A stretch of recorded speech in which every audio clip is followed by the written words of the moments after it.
وغیرہ وغیرہ. ذرا گفتگو ہونا ہے نا, ذرا بولنا ہے نا بھائی. اب شروع کیے, کون شروع کیے؟ حضور صلی اللہ علیہ وسلم. التحیات للہ والصلوات والطیبات. میرا اللہ عاجزی انکساری, میرا اللہ تمام قسم کے تحیے, میرا اللہ میری عاجزی, میری انکساری, میری عبادات, میری قربانی, میری نظر و نیاز, میرا سب کا سب میرے مولا, میں سارا جو کچھ بھی ہوں مولا تیرے لیے ہے, میری سب کچھ محنت جدوجہد سب تیرے لیے ہے. اللہ کی طرف سے جواب آیا السلام علیکہ ایھا النبی. تو پھر سلامتی ہو ہماری طرف سے بھی یہ نبی آپ کے اوپر, یعنی آپ کا نام مبارک ہو. ورحمت اللہ وبرکاتہ, اور اللہ کی رحمت بھی ہو اور اللہ کی برکتیں بھی آپ پر ہوں. سمجھ رہے یہ بات؟ اس کے بعد حضور تھے, اللہ تعالیٰ نے آگے بھی بتا دیا, ورنہ حضور میں کھڑے ہو جاتے کہتے حضور میرے لیے آ گیا سب ہو گیا لیکن میری امت تو رہ گئی نا.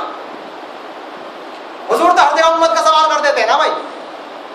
اس لیے اللہ نے فرمایا وعلی عباد اللہ الصالحین, اور میرا نبی یہ سلامتی اور یہ برکت اور یہ رحمت صرف آپ کے اوپر نہیں بلکہ آپ کے وہ صالحین امتی جو ہماری اطاعت کریں گے, ہماری عبادت کریں گے, ان کے اوپر بھی ہو. اب حضور خوش ہو گئے. اب میرے بھائیو ذرا مجھے بتلاؤ, آپ پڑھ چکے ہیں پچھلے خطبہ جمعہ میں نے بتایا تھا کہ آدم علیہ السلام اور شیطان کا مکالمہ ہے. شیطان نے اعراض کیا کہ میں سجدہ نہیں کرتا, انا خیر, میں بہتر ہوں آدم سے. ہمارے ابا کو سجدہ نہیں کیا, شیطان نے ہمارے ابے کو سجدہ نہ کرنے کی وجہ سے دھتکار دیا گیا, نکال دیا گیا, شیطان بنا دیا گیا, ابلیس بنا دیا گیا. حالانکہ بے شمار عبادت کرتا تھا شیطان, ایک سجدہ نہ کرنے کی وجہ سے, اور وہ بھی ہمارے ابا کو, تو بھی شیطان مردود ہو گیا اور نکال دیا گیا. اور آج کا مسلمان اللہ کو 5 مرتبہ سجدہ کرنے کا حکم ہے, لیکن اس کو کبھی توفیق نہیں ہوتی کہ میں سجدہ کروں اپنے رب کو 5 ٹائم میں. پھر پکے مسلمان ہے, وہ ایک سجدہ نہ کر کے شیطان ہو گیا اور یہ 5 سجدے چھوڑ کے ابھی بھی مسلمان ہے. اللہ ماشاء اللہ, کیا بڑی بات ہے, کیا عاشقان امت ہے بھائی, اللہ رحم کرے. ایک سجدے کا انکار کیا, ابلیس ہو گیا, شیطان ہو گیا, مردود ہو گیا, اور فرمایا فخرج منها فإنك رجيم وإن عليك اللعنة إلى يوم الدين. نکل جا ہمارے دربار سے مردود, اور چلا جا یہاں سے راندہ درگاہ ہو جا, ہماری رحمتوں سے دور ہو جا. اور مسلمان 5 نمازیں چھوڑ کے سمجھتا ہے کہ میں پکا بھی میں ٹھیک ہوں, میں مسلمان ہوں. میرے بھائیوں ذرا غور کرو, سوچو غور کرو. ایک سجدہ نہ کر کے شیطان کہاں پہنچ گیا, اور ہم 5 نمازیں اڑا کے بھی مسلمان بنے بیٹھے. ساری رات معراج کے واقعے سنتے ہیں, ساری رات ہم پڑھتے ہیں, 25-30 سال سے سنتے آ رہے ہیں, باقی اللہ کی رحمت سے نمازیں بھی نہیں بنتی. بس واقعہ سنا ہم لوگ گھومنے چلے گئے. اس واقعے کا سارا لمبے لبا. اور حضور صلی اللہ علیہ وسلم نے فرمایا مجھے معراج ہوا, میں نماز لے کے آیا. حضور نے فرمایا الصلاۃ معراج المؤمنین. میرے بھائیوں اگر تم نماز پڑھو تو یہی تو تمہاری معراج ہے. مسلمانوں کی معراج کیا ہے بھائی؟ یہی تو نماز ہے. نماز تو معراج ہے مسلمانوں کی. بہرحال یہ سارا منظر ہوا. اس کے بعد اللہ وحدہ لا شریک نے 50 نمازیں فرض فرمائی, اور 50 نمازیں حضور صلی اللہ علیہ وسلم کو دے دی. حضور صلی اللہ علیہ وسلم یہ ہدیہ امت کے لیے لے کے واپس نیچے تشریف لائے. آپ آ رہے تھے, راستے میں آپ صلی اللہ علیہ وسلم کو حضرت موسیٰ علیہ السلام ملے. موسیٰ علیہ السلام نے فرمایا کہ حضور اللہ کے پاس گئے تھے, کیا لے کے آئے ہیں؟ فرمایا 50 وقت کی نمازیں. موسیٰ علیہ السلام ہنسنے لگے, کیا بات ہے؟ کہا ارجع فاسألہ التخفیف, جاؤ واپس تخفیف کرا کے آؤ. کہا کیوں؟ کہا میرے اوپر, صرف میرے امت کے اوپر 3 ٹائم تھی, یہ بیچارے 3 ٹائم نہیں پڑھ سکتے, 50 ٹائم کہاں پڑھیں گے بھائی. موسیٰ علیہ السلام نے بہت محنت کی ہمارے ساتھ میں, احسان مانو علیہ السلام, کروڑ درود و سلام تمام انبیاء علیہ السلام پر, اور حضرت موسیٰ علیہ السلام تخفیف کرا دی. اب حضور واپس تشریف لے گئے. فرمایا اللہ تعالیٰ نماز بہت زیادہ ہوگی, 50 ہے. فرمایا 10 کم کرو, چلو 40 رکھ لو. اس کے بعد پھر آئے موسیٰ, خیر جو بھی ہو گیا 50, ابھی تو 40 ہے بابا, واپس جاؤ. آتے رہے, جاتے رہے, آتے رہے, جاتے رہے, آتے رہے, جاتے رہے, یہاں تک کہ کتنی بچی؟ 5. موسیٰ نے فرمایا 1 چکر اور لگا تو جاؤ. حضور صلی اللہ علیہ وسلم نے فرمایا کہ استحیات ربی, اب تو مجھے میرے رب سے شرم آتی ہے کہ 5 بھی اگر یہ اٹھ گئے تو پھر میں کیا لے کے جاؤں گا, بس اب نہیں میں جاتا. پھر اللہ نے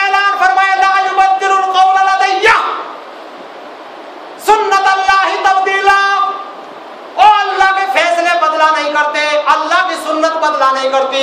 ہم نے 50 فرض فرمائی ہے اور ہم نے تخفیف کر دی ہے. تم ادا تو 5 کرو گے لیکن ہم ثواب جو ہے 85 کا دیں گے. ثواب کتنا ملے گا حضرت؟ 50 کا.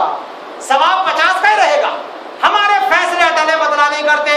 ابو طالب کافر ہو کے مرے ہیں ٹھیک ہے, لیکن حضور صلی اللہ علیہ وسلم کی خدمت کی ہے. ہم نے جہنم میں عذاب میں تخفیف کر دی. سمجھے؟ یہ تو تخفیف تو ضرور ہو جائے گی مگر جہنم سے بچ نہیں سکے. اسی طریقے سے جناب عالی بالکل کلیہ طور پر کینسل ہو جائے گا. جو لکھا گیا تخفیف ہو سکتی ہے لیکن اجر مکمل ملے گا انشاءاللہ.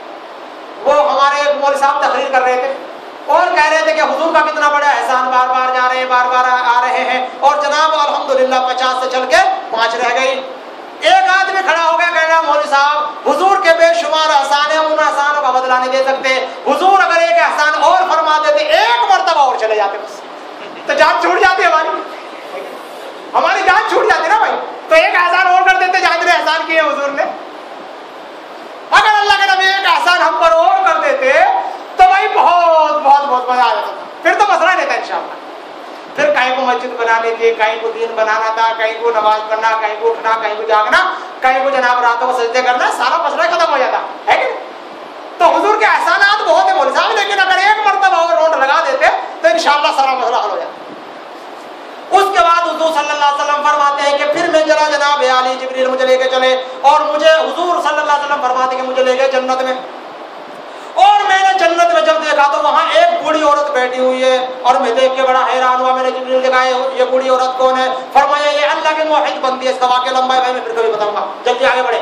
اس کے بعد فرمایا کہ پھر میں نے آواز سنی جوتوں میں, کوئی جوتے بجاتا ہوا آ رہا ہے. میں نے کہا جناب عالی یہ جوتے بجاتا ہوا جنت میں کون آ رہا ہے؟ جبریل نے فرمایا کہ یہ آپ کے امتی حضرت بلال رضی اللہ تعالیٰ عنہ ہے. اس کے بعد فرماتے کہ پھر میں آگے بڑھا. جب میں آگے جا رہا تھا میں نے دیکھا ایک بہت خوبصورت محل ہے اور بڑا حسین و جمیل محل ہے. ساری جنت ایک طرف, وہ محل کے علاوہ ایک طرف. میں نے کہا اتنا خوبصورت محل جبریل کس کے لیے؟ فرمایا یہ آپ کا امتی حضرت عمر رضی اللہ تعالیٰ عنہ کا ہے.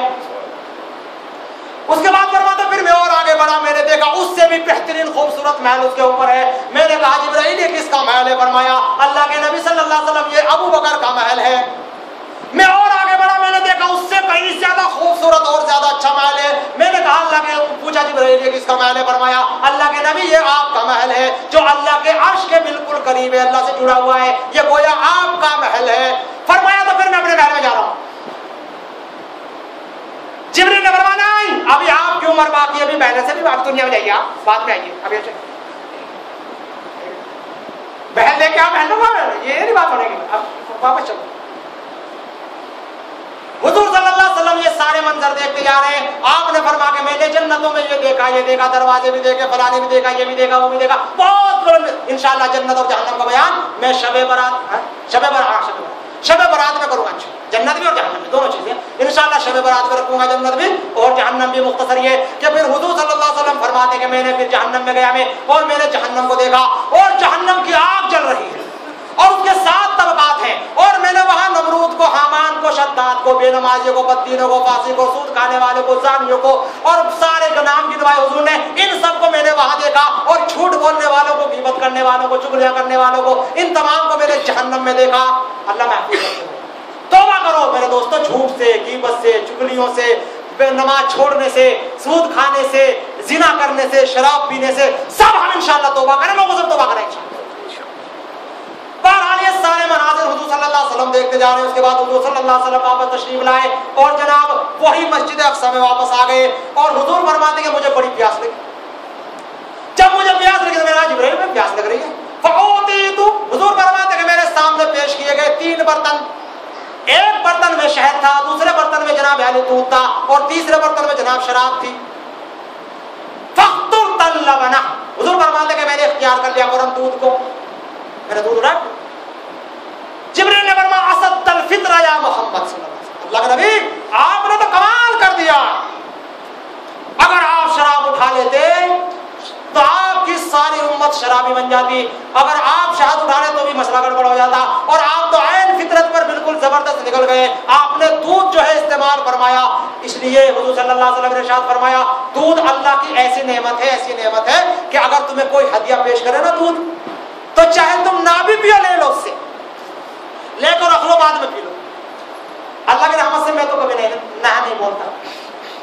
میری تو عادت ہے کہ میں جب کوئی دودھ پیش کرتا ہے تو پھٹ لے لیتا ہوں، بعد بغل میں دبا لیتا ہوں، پھر بعد میں پی لیتا ہوں.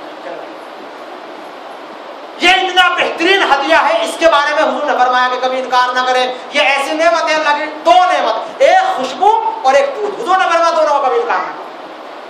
پھر فرما کہ حضور صلی اللہ علیہ وسلم کے اس کے بعد سارے انبیاء علیہ السلام سے میری ملاقات ہوئی اور پھر بھی میں وہاں سے چلا. روایت میں آتا ہے مسلم کی، حضور صلی اللہ علیہ وسلم فرماتے ہیں پھر ہم براق پر سوار ہوئے. جب براق ہمارا چل رہا تھا فمررت بموضع اذا موسیٰ علیہ السلام حتی قائم یصلی فی قبرہ. ہم ایک ایسے مقام سے گزرے کہ جناب حضرت موسیٰ علیہ السلام اپنی قبر میں کھڑے ہوئے نماز پڑھ رہے ہیں. ابھی تو وہاں پڑھ رہے تھے نماز، اب یہاں نماز. حتیٰ کہ مسلم کی حدیث میں آتا ہے صحابہ کرام سے اللہ کے نبی نے فرمایا کہ اگر تم مجھے اس جگہ پر آج بھی لے کے چلو تو میں آج بھی بتا سکتا ہوں کہ جناب موسیٰ کی قبر کون سی ہے اور جناب وہ نماز کہاں پڑھ رہے تھے. عند کثیب الاحمر، ایک سرخ ریت کا ٹیلا ہے اور وہی موسیٰ علیہ السلام کی قبر ہے اور اسی قبر میں نے ان کو نماز پڑھتے دیکھا. اس کے بعد حضور صلی اللہ علیہ وسلم فرماتے کہ پھر ہم واپس آ گئے اور رات کا تھوڑا حصہ بھی باقی نہیں بچا، یعنی تھوڑا سا حصہ گزرا تھا رات کا اور ہم واپس آ گئے، یعنی سفر مکمل ہو گیا. بس بھائی انشاءاللہ پھر کبھی بیان کر دیں گے. تو مختصر یہ کہ جناب آ گیا، سفر ہو گیا.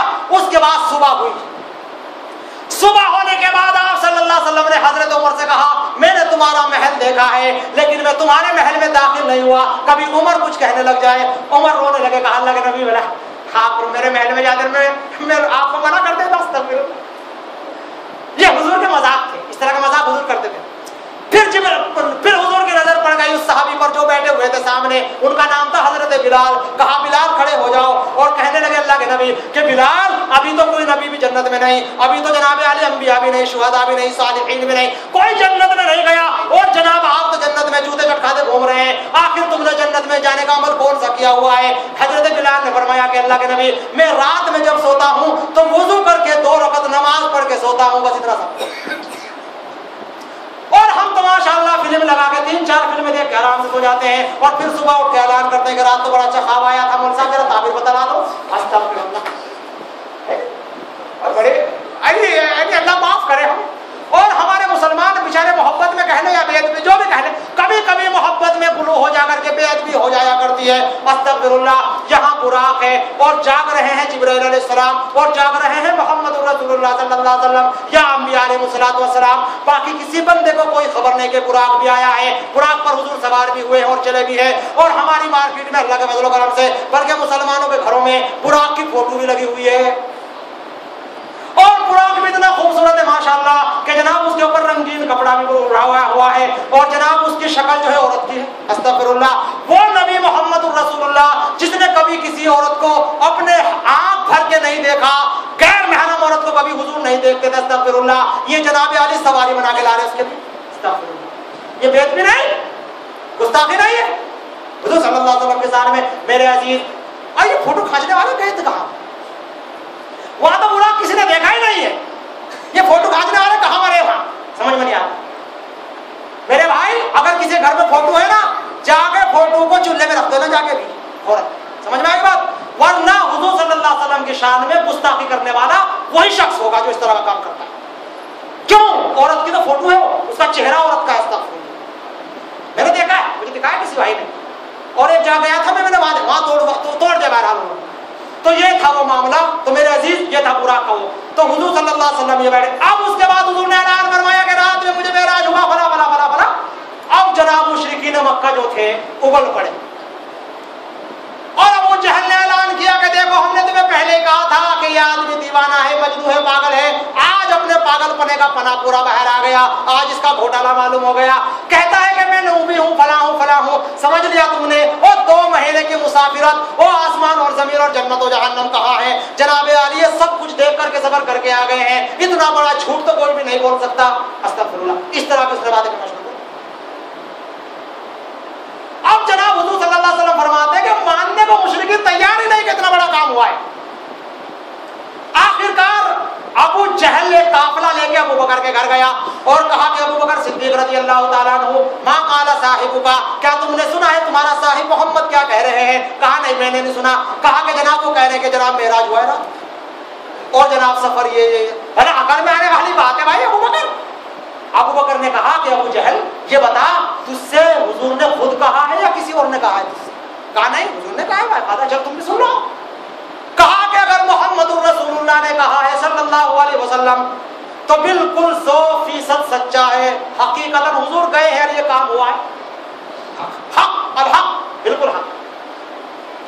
تو یہ تھا جناب حضور صلی اللہ۔ اب اس کے بعد ابو جہل نے کہا کہ بھائی جلدی تالیاں بجاؤ، یہ تو بڑا مسئلہ ہے۔ تو پورے مکے میں کوہان بپا ہو گیا اور حضور کے بارے میں پھر تو یہ اور وہ اور لوگ آ رہے ہیں جا رہے ہیں۔ ہم معراج ہوا تھا بھائی، آسمانوں کا سفر کر کے آئے بھائی، ابھی جنت میں جا گیا بھائی، استغفر اللہ، چڑھاتے ہیں نا لوگ۔ جیسے ہمیں ماشاءاللہ کوئی اگر ابھی آپ میں سے نکلے دعوت دینے کے لیے، آؤ بھائی نماز پڑھو، آؤ بھائی اسلام قبول کر لو، آؤ بھائی فلاں کام کر لو، دیکھ رہے ہیں داڑھے کو دیکھ رہے بڑا بڑا بڑا حضرت بڑا واجب بولتے ہیں، اور مسلمان بولتے ہیں، دوسرا نہیں بولتا کوئی، مسلمان خود مسلمان کو بولتے ہیں حضرت کو دیکھ بڑا حضرت بننا، بڑا بلاتا پھرنا، بڑا دعوت دیتا پھرنا جی دیکھو، تو چٹکیاں بجانا شروع کر دیں گے آج بڑا اچھا موقع ملا ہے اب نہیں چھوڑنا۔ آخرکار ایک تدبیر طے پائی، کہنے لگے یار ایک کام کرتے ہیں، ان سے یہ پوچھو، کیونکہ ہم نے تو بیت المقدس دیکھا ہے نا بھائی، ہم یہ پوچھیں گے کہ بیت المقدس کے اندر کتنے دروازے ہیں، اگر یہ دروازے بتلا دے تو پھر ٹھیک ہے، اور اگر نہ بتلائے تو پھر گڑبڑ ہے، چلو گئے، کہنے لگے ٹھیک ہے آپ کو معراج ہوا ہے، آپ نے ہاں ہم کو بولتے ہیں ماشاء چلو ٹھیک ہوگی، لیکن ایک بات بتلائیں، ہم آپ کی بات کا یقین کر لیں گے کہ آپ کو واقعی ہوا ہے، لیکن آپ نے ہماری ایک شرط ماننی پڑے گی۔ حضور فرما بولو کیا شرط ہے؟ مانوں گا۔ کہا کہ یہ بتلاؤ جس مسجد اقصی میں آپ کا سفر ہوا تھا اس مسجد اقصی میں دروازے کتنے ہیں، ونڈو کتنی ہے، ستون کتنے ہیں، یہ ستون ہوتا نا یہ کھڑا ہوا پلر، یہ کتنے ہیں ذرا بتاؤ۔ اب میں آپ سے پوچھوں، آپ یہاں بیان سننے آئے چلے جائیں گے اپنے گھروں کو، اب تمہاری وائف گھر میں پوچھنے لگے کہاں گئے نماز پڑھنے، کتنے فین ہیں وہاں، کتنے دروازے ہیں، ونڈو کتنی، آپ بتا دیں گے؟ اب میں بیان سننے گیا تھا بھائی، میں پروگرام دیکھنے گیا تھا، نماز پڑھنے گیا تھا، میں فین تھوڑا گر رہا تھا وہاں، ہے کہ نہیں؟ حضور فرماتے ہیں کہ میں اتنا پریشان ہوا کہ میرے اوپر تو بالکل آسمان ٹوٹ گیا، اور جناب وہ سوال کر رہے ہیں اور میری بہت بری حالت ہے۔ آخرکار جبریل علیہ السلام تشریف لائے، میں نے دیکھا جبریل میرے بازو میں ہے، اور کہا کہ محمد رسول اللہ صلی اللہ علیہ وسلم گھبرانا نہیں، آپ بالکل کہہ دیں کہ بے فکر ہو جاؤ، پوچھو تمہیں کیا پوچھنا ہے، اور تم اگر پوچھتے ہو کہ ستون کتنے، پلر کتنے ہیں، تم پوچھتے ہو دروازے کتنے، ونڈو کتنے ہیں، تو اے محمد الرسول اللہ سامنے ذرا دیکھو۔ حضور فرماتے میں نے سامنے دیکھا پورا بیت المقدس جبریل لے کے کھڑے ہوئے ہیں، اور کہا حضور گنتے جائیے بتاتے جائیے، گنتے جائیے بتاتے جائیے۔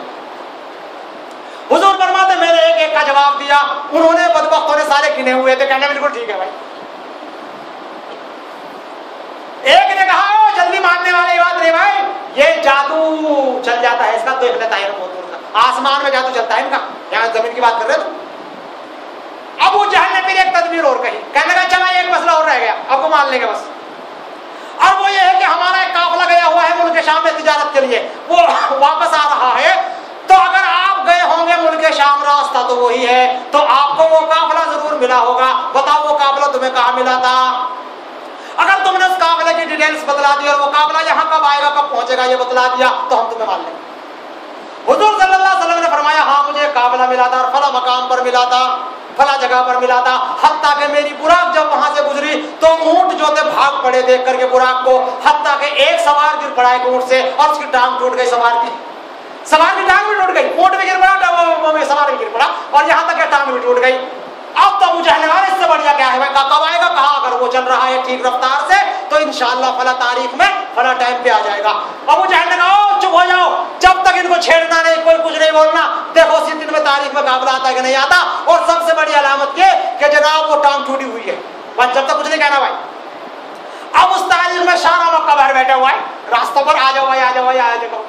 تھوڑی دیر میں کیا دیکھتے کہ جناب وہ قافلہ چلا آ رہا ہے، اب جناب لوگوں کے دل بدلنا شروع ہو گئے، جن کی سلیم الفطرت تھی، جو محمد رسول اللہ کا یقین کرنے والے تھے اور اللہ جن کو ہدایت دینا چاہتا تھا، ان کے دل بدلنا شروع ہو گئے، اور کہا کہ جناب قافلہ تو واقعی آ رہا ہے حضور کی ڈیٹ بدلانے کو۔ اور جب قریب آیا تو